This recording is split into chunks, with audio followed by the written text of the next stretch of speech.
All right, here now with us for the next 2 hours to talk about health care, the economy, many other important issues that Washington's considering right now. We have Democratic Representative Robert Andrews, who is the chairman of the Health Subcommittee and a member of the Budget Committee. Also, Republican Representative Peter Roskam, who's a member of the Ways and Means Committee. And gentlemen, thank you both for joining us today. Good morning. Thanks, Becky. Nice to be here. It seems like just about every story we follow, there's a road that leads back to Washington these days. And you guys are at the center of everything that's happening for the financial world right now. If you start looking at health care, we'll talk about that in just a moment. But if we want to start things off on the economy, why don't I get your take on each of you, where things stand right now? Congressman Roskam, why don't you start off with that? Well, I think the conversation that's elicited right now about a second stimulus, I think is indicative of an underperforming first stimulus. And I think part of the challenge that the White House has, and that we're all in, is creating incredibly high expectations that, you know, famously it was going to peak, unemployment was going to peak at 8%. And now we're over 10% in Illinois. We're knocking on the door of 10% nationally. So the fact that we're having a conversation about a second stimulus, by definition, means the first one has underperformed. I don't think there's any doubt that things are pretty awful. Yeah. And until your next door neighbor has a job, or you have a job, you're not going to think it's better. It's not getting better. But I would say this for some perspective. And you guys did such a great job covering this. We've got to remember how bad things were in September of 2008. I'm not, by the way, ascribing blame to the prior administration. I'm talking about the factual reality. You know, the TED spreads were soaring and the LIBOR. I didn't know what those things were before last September. I sure as heck learned what they were last September. So, look, the global system was on the precipice of catastrophe last September. And the fact that we've pulled back, that financial data look like they're normalizing, I think, in the near term is going to mean unemployment's going to go down, jobs are going to come back, and things are going to get better. I know that's of no value if you've got an unemployment check that's the only source of income you have right now, but I do think we've come a long way in the last 13 months.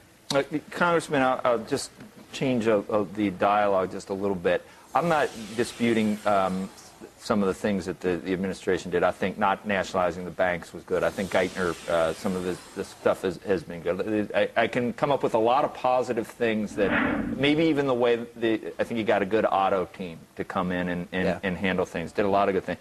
But even from the left, I've seen the criticism that maybe the economy should have been the only thing you really took on. You should have really gotten that right before climate change. I mean, there's all these other things. And even Bob Herbert, you know, you read that, it's jobs, jobs, jobs. And this is focused more on just getting this right, and maybe Afghanistan. You don't get jobs right if you don't get the financial system fixed. So they spend a lot of time on that. But that's on the back burner. That's not even going to happen this year. I don't think it's on the back burner at all. The things that they've done administratively and by rule have helped.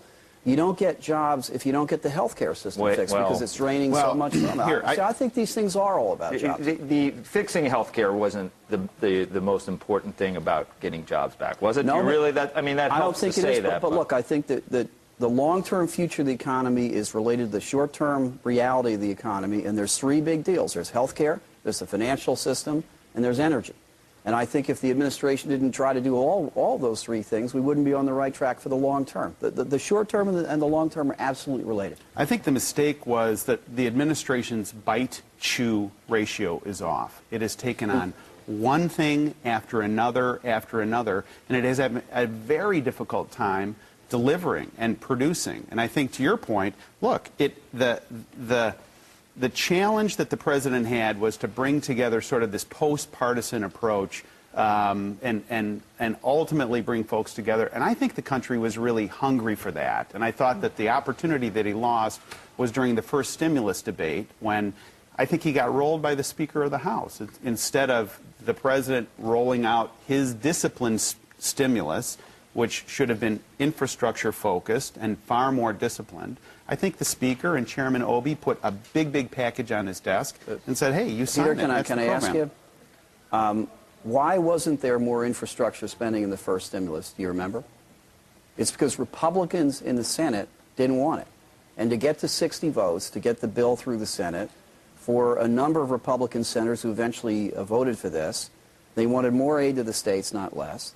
They wanted less infrastructure spending, not more, and they wanted tax cuts that the administration really didn't want in the first place. So to do this bipartisanship the focus shifted from transportation, construction, other things. I agree with you. I wouldn't have done it either. Barney Frank said last week that this idea of bipartisanship he thinks is undemocratic. He said, we were down in the House with him, he said, look, the idea is people voted you in, and you should stand up for those who put you here. Yeah, but here's the point, though. Think about the premise that the president laid out in the course of the campaign, Becky, where he said that he was going to go through the federal budget line by line, that he was going to take on those things. I mean, the president won my district in suburban Chicago based on a lot of those themes. And I think if he had taken on the speaker early, and I'm not telling you that I think that's an easy thing to do, it's a very hard conversation to have. But if he had taken the speaker on early and said, we're going to run my stimulus, we're going to run my budget, we're not going to do cap and trade until I'm ready, then I think he would have had a great deal of sort of credibility and, not credibility, but a great deal of goodwill brought up with the public. I really do hope we can get Republicans and Democrats to agree. Peter, I think, is a very smart guy who contributes a lot, and I like him. But, you know, paralysis was the problem here when this administration took over, that the health care policy of the country was unbenign neglect. The energy policy of the country was to import oil. The deficit policy of the country was let's wait and see what happens. And you do want people to agree on things. I think that Republicans and Democrats agreeing is a very good thing. But I think paralysis is a very bad thing. And that's what the administration heard. They do something about it. Well, there shouldn't be a whole lot of gridlock right now, Congressman. No, there's not. Well, there isn't? I don't think there is. You've been watching how the sausage has been made in the health care bill. You haven't seen a little bit of infighting on your side? I don't think it's infighting. I think it's called negotiation over principled disagreement. Like, for instance, we in the House believe that you guys should do whatever you want. You got the executive branch in both houses of Congress, and we're sitting here watching this. Listen to this. I think that if there had been a rapid passage of a bill, there would have been a lot of mistakes made. I think it's a good thing that there's a debate about. But you couldn't have passed it with the guys. You got the blue dogs on the right. I think that's good. I think when a political party is monolithic, everybody in lockstep, that's not good. We've got a healthy debate about the scope and presence of a public option. We got a debate about how to pay for the bill. That's a good thing. Thank God we have some checks and balances within the Democratic Party itself. I think that's why our party is strong and vibrant. Anyone who's worried about a lack of checks and balances is going to have a chance in 2010, and we're going to get some insight to that in Virginia and New Jersey in the next month.